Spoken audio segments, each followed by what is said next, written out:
This is a normal fidget spinner. And this is a Rubik's Cube one.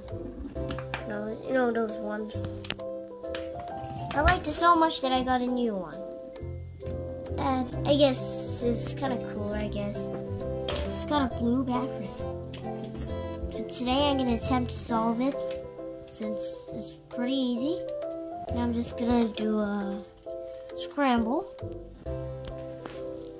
This kind of looks like cheating, but no, it's not. No, it's not.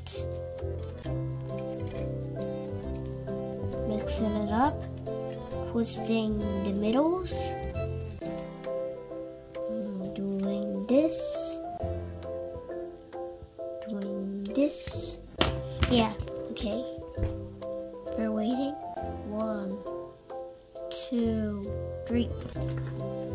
Okay. Solving the edges first.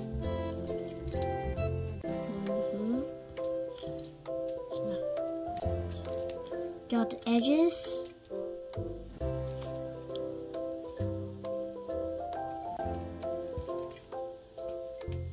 Yeah, done.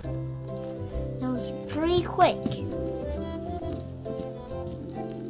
Thanks for watching today's video about the fidget spinner cube.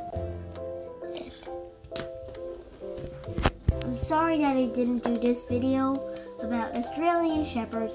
The next video, I promise you, I will do the video about Australian Shepherds. Thanks for watching.